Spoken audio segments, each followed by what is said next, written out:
Bounty Hunter बनने के बस कुछ साल बाद ही अपने स्किल्स और सक्सेस रेट की वजह से कैट बेन बाउंटी हंटर्स के बीच बहुत पॉपुलर हो गया। बेन को खुद जैंगो फेट ने बाउंटी हंटिंग की ट्रेनिंग दी थी। कैट बेन की खासियत थी उसके फुर्तीले गन स्लिंगिंग स्किल्स और कमाल के वेपन्स और गैजेट्स। कैट बेन ने खास फोर्स सेंसिटिव लोगों से बचने ये स्पेशल टाइप के ब्रीथिंग ट्यूब्स बनाए थे। ये ट्यूब्स इसके एलियन प्लैनेट पर सांस लेने में मदद तो करते ही थे, पर साथ ही साथ इनकी वजह से कोई जेडाई या सिथ इसे फोर्स चोक भी नहीं कर सकता। यस, सही सुना, बेन जेडाई और सिथ जैसे फोर्स सेंसिटिव दुश्मन को भी कड़ी टक्कर दे सकता है। बैटल ऑफ जेनोसिस में जैंगो फेट की मौत के बाद कैट बेन गैलेक्सी का सबसे टॉप बाउंटी हंटर बन गया। इससे पहले ये सेकंड नंबर पर था। कैट बेन के इस रेपुटेशन को देखकर डार्थ सीडियस ने उसे जेडाई टेंपल से होलोक्रोन चुराने के लिए हायर किया। होलोक्रोन को अनलॉक करके उसे मेमोरी काइबर क्रिस्टल के साथ जोड़ते ही ये एक स्टोरेज डिवाइस में बदल जाएगा। इस स्टोरेज डिवाइस के अंदर गैलेक्सी के सारे फोर्स सेंसिटिव बच्चों का डेटा स्टोर था।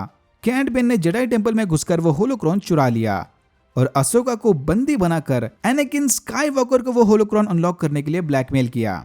मिशन के पूरा होते ही बेन एक क्लोन ट्रूपर का भेस लेकर वहां से भाग निकला। होलोक्रोन कब्जे में आते ही डार्थ सीडियस ने बेन को एक और मिशन पर भेज दिया। कैट बेन को 4 फोर्स सेंसिटिव बच्चे किडनैप करने थे। बेन 2 बच्चों को किडनैप करके अपने अगले टारगेट की तलाश में नाबू पहुंचा, जहां एनाकिन और अशोका ने इसे पकड़ लिया। अरेस्ट होते ही ओबी वैन केनोबी, मेस विंडू और कोडी बेन से पूछताछ करने लगे। बेन ने इन्हें बताया कि इसने होलोक्रोन और किडनैप बच्चों को इसके स्पेस स्टेशन में छुपा के रखा था। स्टेशन पर इन्हें होलोक्रोन तो मिल गया, बट वहां बच्चों का कोई अता पता नहीं था। फिर कैट बेन सबको चकमा देकर यहां से भी भाग निकला। कैट बेन जावा द हट के लिए भी काम कर चुका है।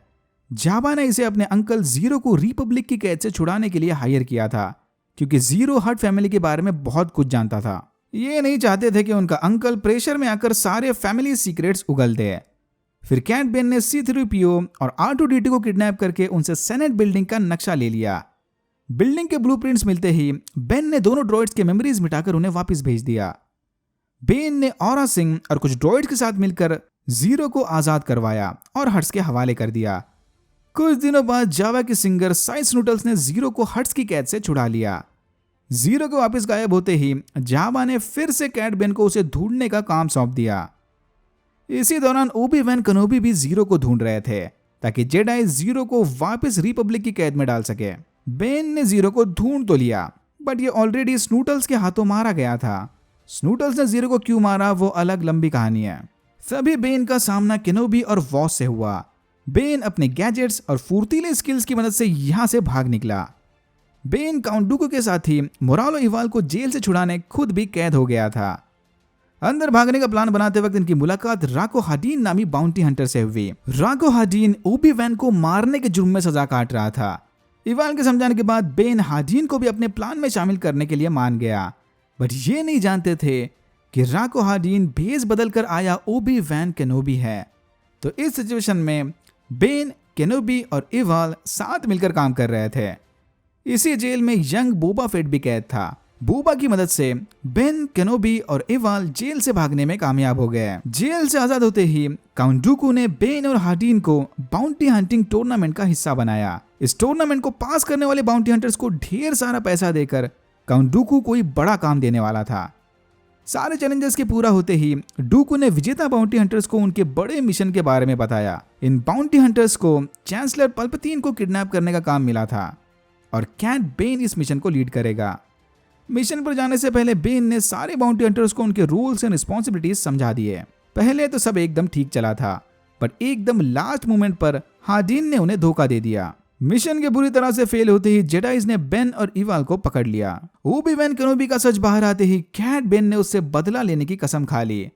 फ्यूचर में फिर से आजाद होने के बाद जैंगो फेट का एहसान लौटाने बेन बोबा फेट को ट्रेन करने लग गया। क्लोन वॉर्स के एक डिलीटेड सीन से हमें यह भी पता चला कि बाद में बोबा और बेन एक दूसरे के दुश्मन बन गए। इनके बीच चले इस शूट आउट के दौरान ही बोबा फेट को उसका आइकॉनिक डेंट मिला था, यानी बोबा फेट के हेलमेट पर बना यह ब्लास्टर का निशान कैट बेन की देन है। क्लोन वॉर्स के बाद बेन को कैमिनो के प्राइम मिनिस्टर लामासू ने ओमेगा को ढूंढने का काम सौंप दिया। बोबा फेट की तरह ओमेगा भी एक अनमॉडिफाइड क्लोन थी, जैसा कि हमने बैड बैच में देखा। बेन ने हंटर को हराकर ओमेगा को किडनैप कर लिया। इसी वक्त एक और बैडास बाउंटी हंटर फेनेक शैंड भी ओमेगा को ढूंढ रही थी। बोरा वेवर पहुंचते ही बेन और शैंड आपस में भिड़ गए और इसी मौके का फायदा उठाकर ओमेगा यहाँ से भाग निकली। ओमेगा को क्लोन फोर्स 99 ने बचा लिया। जाने से पहले शैन ने बेन की शिप में छेड़खानी की थी ताकि ये बैड बैच का पीछा ना कर सके। गैलेक्टिक एम्पायर के खात्मे के कुछ सालों बाद बेन पाइक सिंडिकेट्स के साथ मिलकर काम करने लगा। टैटूइन पर अपनी पकड़ मजबूत करने पाइक्स ने बेन को फ्री टाउन भेज दिया, जहां बेन का सामना मार्शल और डेप्यूटी स्कॉट से हुआ। बेन ने मार्शल को बुरी तरह से जख्मी करके उसके डेप्यूटी को मार दिया। जाने से पहले बेन ने सबको वार्निंग दी कि टैटूइन पर अब पाइक्स का कब्जा है। अगर अपनी सलामती चाहते हो तो स्पाइस के बिजनेस में बिल्कुल टांग मत अड़ाना। तो भाई ये थी बाउंटी हंटर कैट बेन की अब तक की कहानी, उसका फास्ट फॉरवर्ड रिकैप। मैं तो Boba Fett versus Cad Bane के सेकंड शोडाउन के लिए एक्साइटेड हूँ। वेल टेक्निकली पहला शोडाउन भी अब तक ऑफिशियल कैनन का हिस्सा नहीं, क्योंकि उस आर्क के पहले ही क्लोन वॉर्स कैंसिल हो गया था।